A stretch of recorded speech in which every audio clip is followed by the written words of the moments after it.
राधिका बरसाने वारी की जय। राधे राधे। माघ मास महात्म्य अध्याय 13वें अध्याय में धर्मदूत विकुंडल को कहते हैं, मित्र, जो मनुष्य समर्थ होते हुए भी परिश्रम नहीं करते, जीविका चलाने के लिए कर्म नहीं करते, बल्कि दूसरों के सामने हाथ पसारते रहते हैं या भीख मांगते रहते हैं, वह कभी स्वर्ग नहीं जाते और ना ही धरती पर सुख भोगते हैं।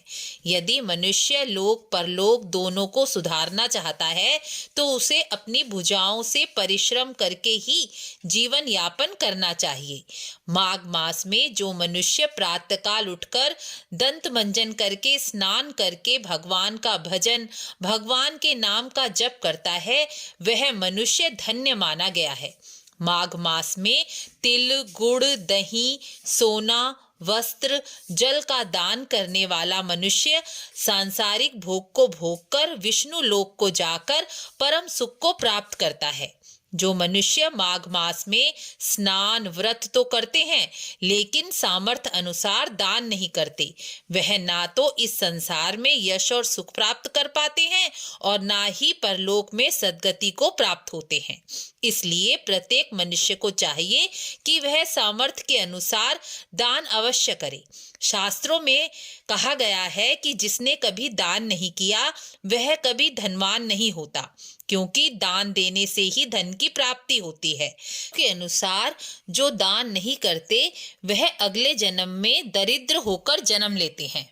धर्मदूत गंगा तीर्थ का महत्व बताते हुए आगे कहते हैं कि जो मनुष्य तीर्थ में जाकर पाप कर्म करते हैं अर्थात धर्म के अनुसार कर्मों को नहीं करते, तीर्थ में जाकर भगवान में मन न लगाकर यहाँ वहाँ घूमते फिरते रहते हैं, पिकनिक मनाते रहते हैं, भगवान के नाम का जप नहीं करते, गलत खान पान खाते हैं, वह अपने पाप कर्म से कभी नहीं छूटते, क्योंकि तीर्थ में किए गए पाप का कहीं भी प्रायश्चित नहीं है। वह मनुष्य कोई भी प्रायश्चित करके इस पाप से नहीं छूट सकता। मनुष्य दूसरों का उपकार नहीं मानते, वह दुर्गति को प्राप्त होते हैं। यह सभी कर्म नरक की प्राप्ति करने वाले बताए गए हैं। जो मनुष्य गंगा जी में स्नान करते हैं, गंगा गंगा हर हर गंगे का नाम उच्चारण करते हैं, वह सब पापों से छूटकर सद्गति को प्राप्त होते हैं। गंगा में स्नान करने से पहले गंगा को प्रणाम करना चाहिए। गंगा में पांव डालने से पहले हाथ में जल लेकर अपने ऊपर जल छिड़कना चाहिए, फिर ही गंगा में प्रवेश कर स्नान करना चाहिए।